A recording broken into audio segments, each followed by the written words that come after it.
أعوذ بالله من شرور أنفسنا ومن سيئات أعمالنا من يهده الله فلا مضل له ومن يضلل فلا هادي له أشهد أن لا إله إلا الله وحده لا شريك له وأشهد أن محمدا عبده ورسوله صلى الله عليه وسلم أما بعد فأعوذ بالله من الشيطان الرجيم بسم الله الرحمن الرحيم إنا أنزلناه في ليلة القدر وما أدراك ما ليلة القدر ليلة القدر خير من ألف شهر تنزل الملائكة والروح فيها بإذن ربهم من كل أمر سلام هي حتى مطلع الفجر. میرے بزرگوں بھائیوں بہنوں، اس یقین کے ساتھ آج بیٹھیں گے کہ آج لیلۃ القدر ہے، اور آج عام دنوں سے رمضان کو مختلف سمجھیں گے، کیونکہ نبی پاک صلی اللہ علیہ وآلہ وسلم جب آخری عشرہ شروع ہوتا تو اپنی کمر کو کس دیتے تھے، عبادت کے لیے کمر بستہ ہو جاتے تھے، خود بھی عبادت کرتے، خود بھی جاگتے اور اپنے گھر والوں کو بھی جگاتے کہ اب یہ عشرہ شروع ہو گیا ہے۔ اس لیے اہل علم کہتے ہیں کہ اس پورے عشرے کی راتوں میں جاگنا ہے، صرف پاک راتوں میں نہیں۔ اللہ کے رسول صلی اللہ علیہ وسلم پورے عشرے کے لیے اپنے آپ کو تیار کرتے، بہت قیمتی دن ہے۔ یہ قرآن مجید میں ایک پوری سورت اس رات کے بارے میں، اللہ تعالیٰ کی تو ایک بات ہی کافی ہے، پوری سورت کا نام ہے سورۃ القدر۔ بے شک ہم نے اس قرآن کو کب تاثیر کیا؟ لیلۃ القدر۔ پھر اس کی اہمیت بتائی، وما ادراک ما لیلۃ القدر، تمہیں کیا معلوم، تم کیا جانو کہ یہ قدر والی رات کون سی؟ کہا لیلۃ القدر خیر من الف شہر، یہ لیلۃ القدر 1000 مہینے سے بہتر ہے۔ ہمارے بہت سے لوگ کیلکولیشن شروع کر دیتے ہیں کہ 83 سال 4 مہینے کے برابر ہے۔ بھائی 1000 مہینے کے برابر نہیں کہا، 1000 مہینے سے بہتر کہا ہے۔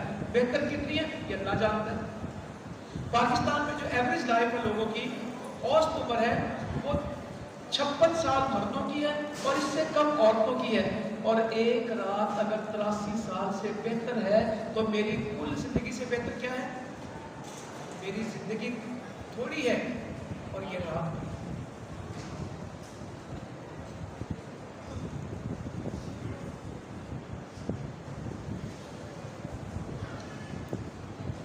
یہ پوری زندگی سے ایک رات افضل ہے جس کو مل جائے، بڑا خوش قسمت ہے جس کو ضائع نہ کرے۔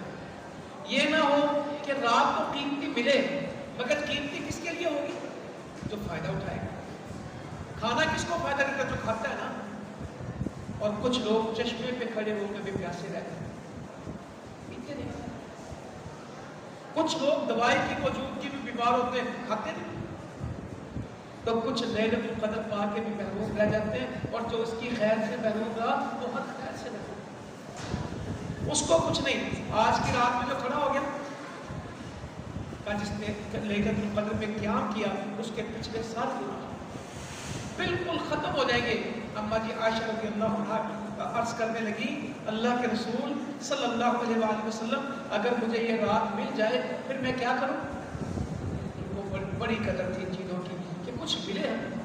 تو فرمایا عائشہ اگر تجھے یہ رات ملے تو پڑھنا اللہم انک عفو تحب العفو فاعف عنی، اے اللہ بے شک تو معاف کرنے والا ہے، معافی کو پسند کرتا ہے، اے اللہ تو بس مجھے معاف کر دے۔ معافی مانگنی ہے اور اللہ تعالیٰ کا معاف کرنے والا ہونا، اس کو اس کا احساس ہے۔ اے اللہ تو معاف کرنے والا ہے، بے شک تو معاف کر دے، اور تجھے معافی پسند ہے۔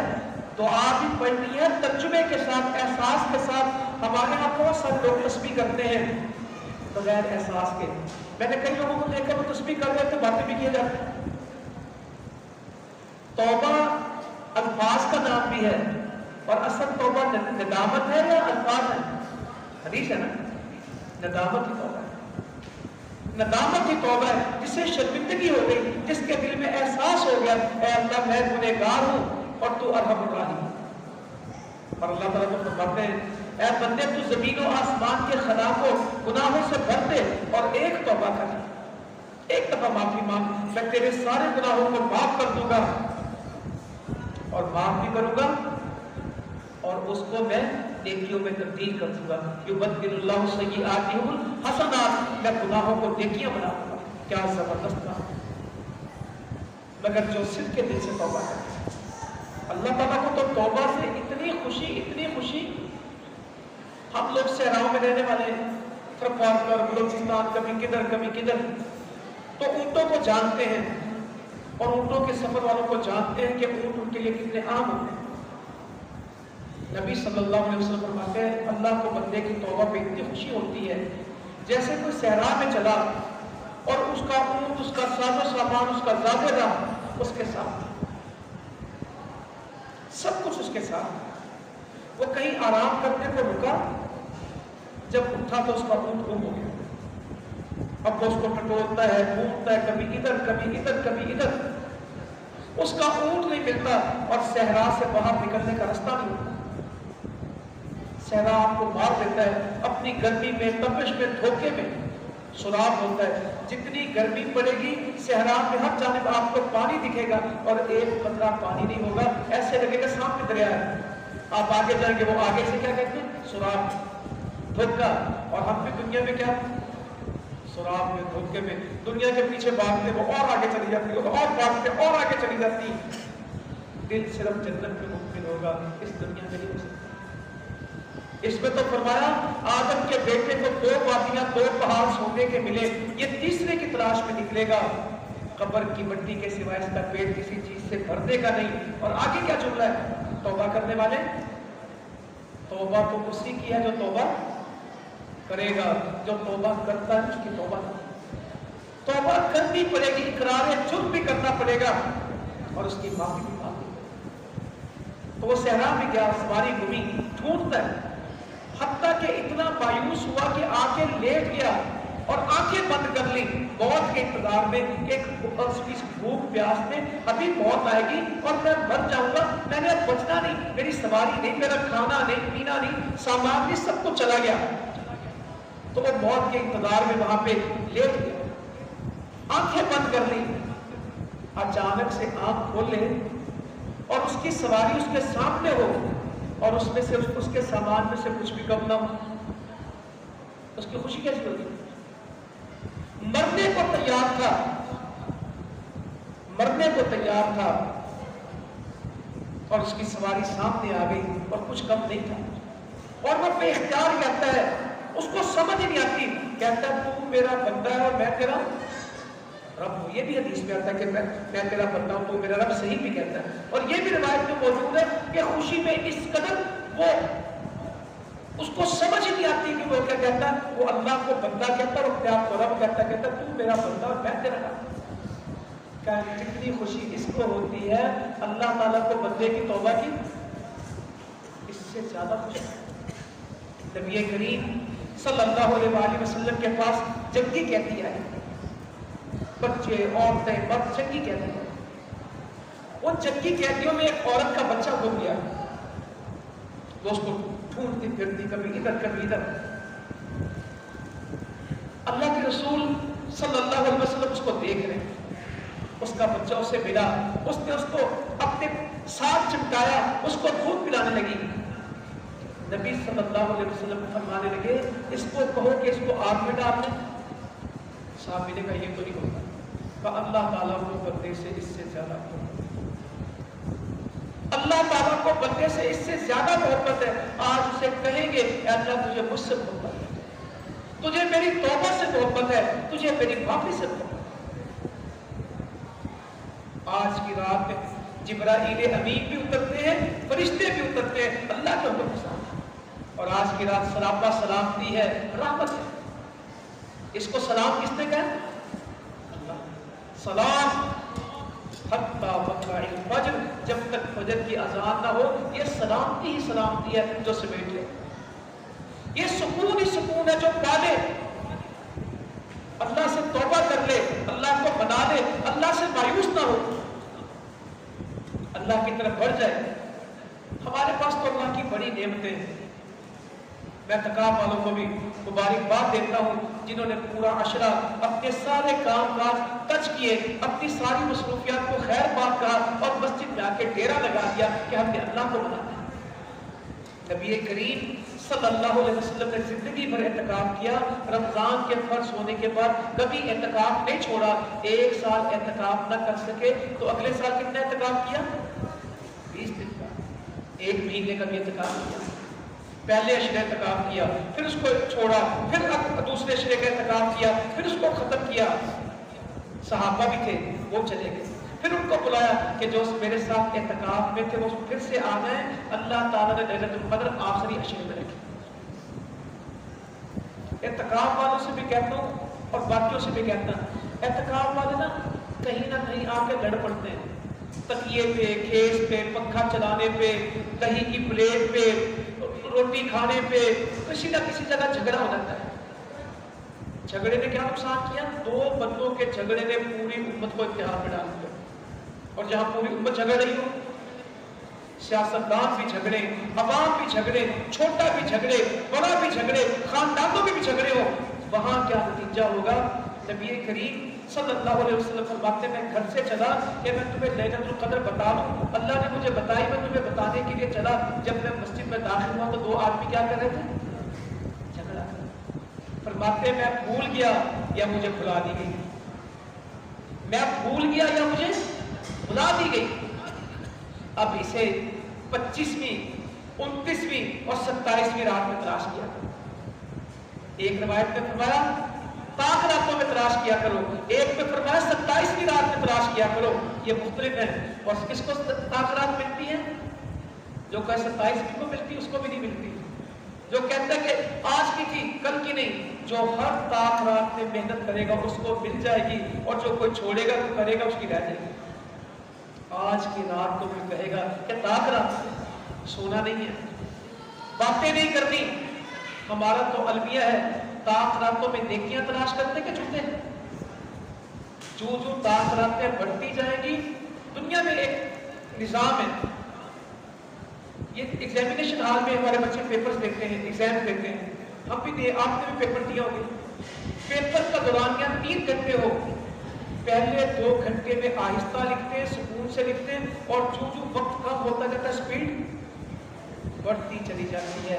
اور حتیٰ کہ ممتحن آتا ہے، وہ جو ایگزامینرز ہوتے ہیں وہ آتے ہیں، کہتے ہیں اپنی شیٹ میں دو، کہتا سر آپ آگے سے ہو گئے، مجھے 2 منٹ دے دیں، میری 2 لائنز باقی، میرے 2 نمبر رہ جائیں گے۔ جتنا وقت کم ہوتا ہے سپیڈ بڑھتی جاتی ہے۔ یہ جو لوگ کھیلتے ہیں نا، رننگ کرتے ہیں، ایتھلیٹس ہوتے ہیں، یہ اگر 4 کلومیٹر دوڑیں گے تو پہلے 3 کلومیٹر سلو دوڑیں گے اور سب سے زیادہ زور کب لگائیں گے؟ جو ہدف قریب آتا جائے گا اپنی سپیڈ بڑھاتے جائیں گے، اپنی قوت زیادہ کرتے جائیں گے۔ جو لوگ کرکٹ کھیلتے ہیں شروع سے تیز کھیلتے ہیں کہ آخر میں آگے تیز کھیلتے ہیں؟ بتائیں، سمجھانے کے لیے بتا رہا ہوں آپ کو۔ پہلے اوورز ممکن ہے سلو ہو، اور سب سے فاسٹ کب ہوگی؟ آخری اوورز میں۔ اور مسلمانوں کی عبادت یہ ہے کہ پہلے رمضان میں نمازی زیادہ ہوتے ہیں اور بعد کے رمضان میں، اور 27ویں اور 23ویں اور 21ویں کو مسجدوں میں زیادہ ہوں گے یا بازاروں میں؟ میں کراچی میں ذمہ دار تھا، وصول تھا جماعت کی طرف سے، جیسے سیفل اللہ ادھر ہے، میں کراچی میں تھا 2001 کی بات تھا، 2009/11 جب ہوا تھا اس وقت وہ بھی رمضان تھا۔ جب افغانستان پہ حملہ ہوا تو رمضان تھا، بڑا مشکل۔ اللہ تعالیٰ ہمارے گناہ معاف کر دے۔ رمضان میں بڑے مسئلے، زلزلہ آیا تو کب آیا؟ یہ رمضان 2010 کا اتنا شدید سیلاب آیا، کب آیا؟ رمضان۔ اس سال میں پکی فصل پہ اولے برسے اور بارش برسی کب؟ باہر بادل تھے، شہری خوش تھے جب موسم ٹھنڈا ہو گیا، اور گاؤں والے تڑپ رہے تھے، یا اللہ یہ بادل آ گئے، ان کو لے جا، ان کو لے جا، ہماری گندم کٹی۔ اللہ تعالیٰ ہمیں توبہ کی توفیق دے دے۔ سمجھ یہ آتا ہے کہ ابھی تک توبہ صحیح معنوں میں ہوئی نہیں۔ اجتماعی گناہ بھی امت کے موجود ہیں، انفرادی گناہ بھی اپنی جگہ پہ موجود ہیں۔ تو جو وقت قریب آتا ہے تو محنت زیادہ کرتے ہیں، اور ہمارے لوگوں کا چونکہ رمضان قریب آتا جائے گا، اس کا اختتام 27ویں رات 29ویں رات بازار بھر جائیں گے، مسجد تو انشاءاللہ کی راتوں میں مسجدوں میں بھر جائے گا۔ گھروں میں بھی خواتین ہیں تو ساری رات نفل اللہم انکا عفو، قرآن مجید کی تلاوت، کیونکہ اس رات کی فضیلت اس رات کی وجہ سے کہ قرآن کی وجہ سے؟ قرآن۔ کیا میں پوچھ سکتا ہوں، اگر مجھے سیف اللہ بھائی اور کرنل صاحب دو بزرگ میرے اجازت دیں تو میں ایک سوال کر دوں اپنے سننے والوں سے؟ جس میرے بزرگ اور بھائی کے جو پسند کرے اور جس نے پڑھ لیے، جس کے 20 پارے ہو گئے اور 20 روزے ہو گئے، روزے والا تو بتا دیں، پارے والا بتا دیں، روزے والا مشکل سوال ہے، پارے والا آسان کر دیتا ہوں۔ روزے پہ لگتے ہیں 14 گھنٹے اور پارا پڑھنے پہ لگتا ہے پونا گھنٹہ، میں پونے گھنٹے کا کرتا ہوں 14 گھنٹے کا۔ جس میرے بھائی کے 20 پارے مکمل ہو گئے، ہاتھ کریں،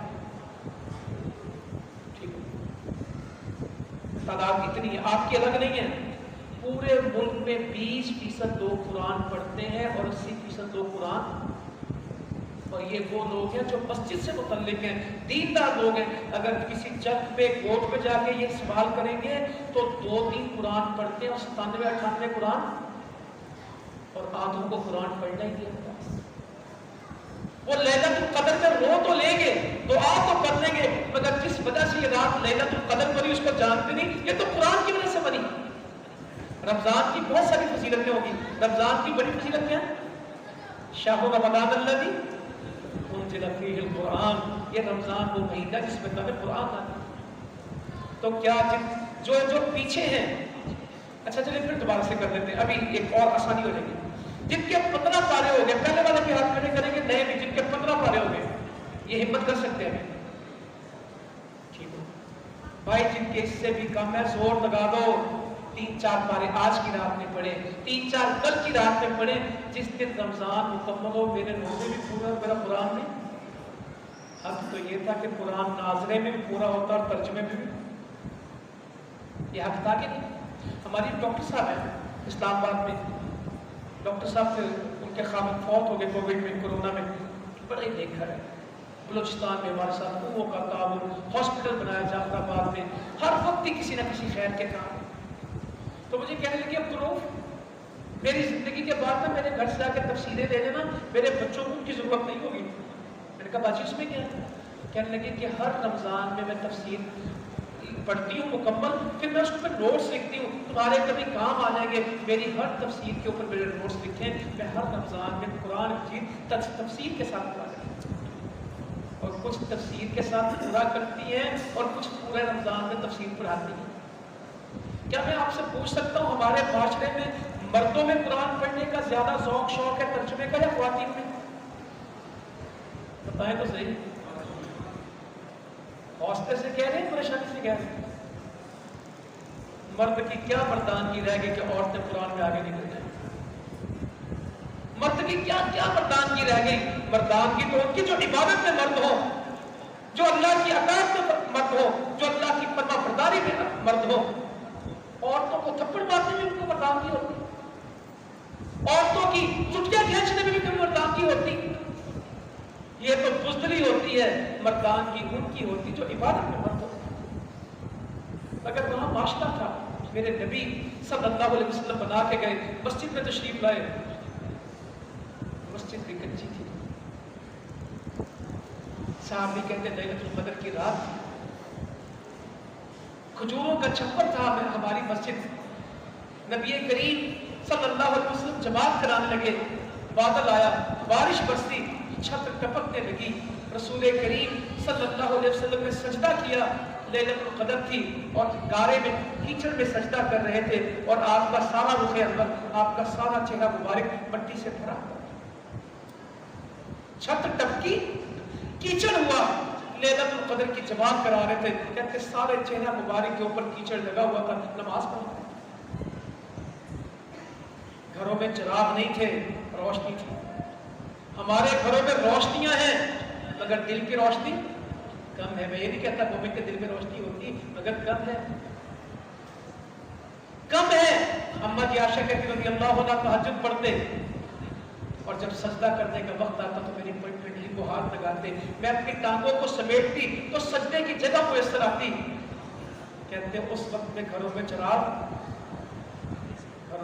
نہیں ہوتے تھے، اللہ کے رسول صلی اللہ علیہ وسلم کے گھر میں دیا نہیں تھا، دنیا نہیں کمائی۔ سہل بن سعد سے کسی نے پوچھا رضی اللہ تعالیٰ عنہ، کیا اللہ کے رسول صلی اللہ علیہ وسلم نے کبھی چپاتی کھائی تھی، باریک روٹی کھائی تھی چھنے ہوئے آٹے کی؟ کہنے لگے نبی صلی اللہ علیہ وسلم نے زندگی بھر نہ چھنے ہوئے آٹے کی روٹی کھائی تھی اور نہ چھنا ہوا آٹا چھاننے والی چھنی دیکھی تھی۔ کہتے چھنی نہیں دیکھی تھی۔ پوچھنے والے نے پوچھا کہ پھر یہ موٹی روٹی کس طرح کھاتے تھے؟ فرمانے لگے، وہ عرض کرنے لگے کہ بس پیسنے والی چیز کو ہم پیس دیتے تھے، جو ہوتے گندم، پھر پھونک مار کے چھلکا اڑا دیتے، موٹا پکا کے کھلا دیتے۔ زندگی بھر پیٹ بھر کے کھانا نہیں کھایا، عبادت اتنی کی ہم سے لیلۃ القدر میں نہیں ہوتی، آپ کے پاؤں سوچتے تھے۔ سہل بن سعد یہی روایت کرتے ہیں، ہماری عائشہ بھی روایت کرتی رضی اللہ عنہ کہ اللہ کے نبی صلی اللہ علیہ وسلم کے پاؤں سوچتے، آپ کی پنڈلیوں پہ ورم آتی، اماں جی کہتی کہ ایڑیاں پھٹ جاتی تھی، اتنا قیام کرتے کہ ایڑیاں پھٹ جاتی تھی۔ حذیفہ کہتے رضی اللہ تعالیٰ عنہ، میں رات کو اللہ کے رسول صلی اللہ علیہ وسلم کے پاس آیا، آپ قرآن پڑھ رہے تھے۔ رمضان کی راتیں کس کے لیے؟ قرآن۔ جن لوگوں کی قرآن سفارش کرے گا وہ اس لیے کرے گا کہ ان کے گھر میں پڑھا تھا، اس لیے کرے گا کہ میں رات کو جگاتا تھا۔ قرآن کے جو لفظ ہے سفارش کرنے کے وہ کیا ہیں؟ اے اللہ میں راتوں کو ان کو جگاتا تھا۔ جو قرآن کے لیے رات کو جاگتے ہیں قرآن کی سفارش کرے گا، اور جن کے راتوں کے ہاتھوں میں موبائل ہے کہ قرآن ہے، رات کی موبائل، یہ تقاب والے بھی، یہ بزرگوں کو تو میں کچھ نہیں کہتا، نوجوان بیٹھتے ہیں پھر ہم سے پوچھتے ہیں چارجنگ کاٹنا کریں دیتے ہیں کہ جو تھوڑا دیر فیس بک استعمال کریں گے تقاب خراب کا نہیں ہوتا۔ ادھر جماعت ہو رہی ہوگی اور ایک ٹولی پیچھے بیٹھ کے یوٹیوب کھول کے بیٹھی ہوگی، یہ چیزیں نہیں ہیں ٹھیک۔ رمضان کی راتیں بھی باتوں میں، اللہ یہ تو ایک رات ہے نا، ہم نے وہ لوگ دیکھے ہیں سعید بن عامر جیسے رضی اللہ عنہ، مسلمانوں کے حکمران تھے، ان کی شکایت آئی تھی کہ وہ رات کو کسی کی بات نہیں سنتے، رات پر مسئلہ درپیش ہو تو وہ کسی کے ساتھ نہیں جاتے، کچھ نہیں سنتے۔ تو سیدنا عمر نے پوچھا سعید کیا مسئلہ ہے؟ کہ جب سے مسلمان ہو یہ طے کیا کہ رات میرے رب کی ہے، دن اس کی مخلوق کا جو مرضی مجھ سے کراؤ، رات کا سودا اپنے رب سے کر چکا ہوں، اس میں سے کسی کو حصہ نہیں دے سکتا، میں رات میں سے کسی کو حصہ نہیں دے سکتا۔ اتنا تو حذیفہ کہتے رضی اللہ عنہ میں آیا تو آپ نماز پڑھ رہے تھے قرآن، میں ساتھ کھڑا ہوا تو میں آپ کے بائیں طرف کھڑا ہوا، آپ نے مجھے گھما کے دائیں طرف سورۃ البقرہ پڑھ رہے تھے، تو میں نے کہا کہ 100 آیتوں پہ رکوع کر دیں گے، 100 آیتیں پوری ہوگی۔ پھر میں نے کہا کہ سورہ بقرہ پوری پڑھ لیں گے۔ سورہ بقرہ کتنی ہے؟ 250 پاروں کے قریب، ابھی ایک رکعت چل رہی ہے، کہتے کہ سورہ بقرہ ختم ہو گئی تو سورۃ النساء کا ترتیب نسائی کی ہے، حدیث میں اس لیے پڑھا، وہ شروع کر دی۔ میں نے کہا شاید یہ مکمل ہوگی تو رکوع وہ پڑھ دی، اس کے بعد آل عمران شروع کر دی۔ 5.25 پاروں کے قریب کس میں پڑھ گئے؟ ایک۔ تو جن کو پورے رمضان میں 5 پارے نہ ملے، اور آپ کا پڑھنا کیا تھا؟ کہتے جب رحمت کی دعائیں آتی، آیتیں آتی تو اللہ سے دعا مانگتے، جب اللہ کے عذاب کی آتی آیتیں تو اللہ سے پناہ مانگتے، جتنا رکوع تھا اتنا ہی سجدہ تھا۔ اماں جی عائشہ کہتے رضی اللہ عنہ، تم میں سے اگر کوئی 50 آیتیں پڑھنا تو چاہتا تو پڑھ سکتا تھا، اس کے بعد اللہ کے رسول صلی اللہ علیہ وسلم سجدے سے سر تھا۔ تم میں سے کوئی 50 آیتوں کی تلاوت کرنا چاہتا نا، اس کے پاس ٹائم تھا، اتنا لمبا سجدہ تھا میرے نبی کا صلی اللہ علیہ وسلم۔ میں تو اپنے اوپر سوچتا ہوں میں آپ کو کیا کہوں۔